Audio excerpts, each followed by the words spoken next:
Hi everyone. ఈ ఆలయం వచ్చేసి జూబ్లీ హిల్స్ పెద్దమ్మ తల్లి దేవాలయం. ఈ గుడి ఎన్నో సంవత్సరాల చరిత్ర కలిగినది. ఇక పురాణానికి వస్తే మహిషాసురుడు అనే రాక్షసుడు ముల్లోకాలని పీడించేవాడు. యజ్ఞ యాగాలను నాశనం చేస్తూ అందరినీ ఇబ్బందులు పెట్టేవాడు.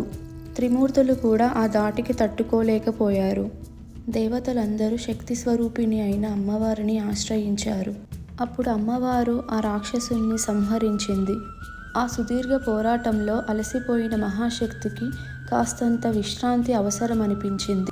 అలా సేద తీర్చుకున్న ప్రాంతమే ఈ పెద్దమ్మ ఆలయం. వేల సంవత్సరాల క్రితం జూబ్లీ హిల్స్ ఆదిమ తెగలకు ఆవాసంగా ఉండేదట. ఇక్కడి పల్లెవాసులు వేటే జీవనంగా బ్రతికేవారు. వారు అమ్మవారిని కులదేవతగా కొలిచేవారు. కాలక్రమేణా అమ్మవారిని పెద్దమ్మ తల్లి అని పిలుచుకునేవారు భక్తులు. గ్రామదేవతగా ఉన్న అమ్మవారు ఆగమశాస్త్రం ప్రకారం పూజాభిషేకాలు అందుకోవడం జరుగుతుంది. ఇదే మహాశక్తి దివ్య మండపం.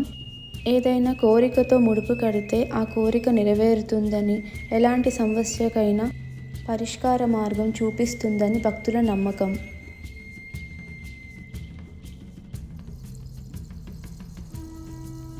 ఈ ఆలయంలో ధ్వజస్తంభం దగ్గర ఏదైనా కోరికతో రూపాయి నాణ్యం నిలబడితే ఆ కోరిక నెరవేరుతుందని అర్థం. అలా నేను ట్రై చేశా. కాయిన్ నిలబడింది. చాలా సంతోషంగా ఉంది. ఇక్కడ ఆషాఢ మాసంలో అమ్మవారికి బోనం సమర్పిస్తారు. ఈ ఆలయంలో 5 ప్రధాన ఉత్సవాలు చాలా ఘనంగా నిర్వహిస్తారు.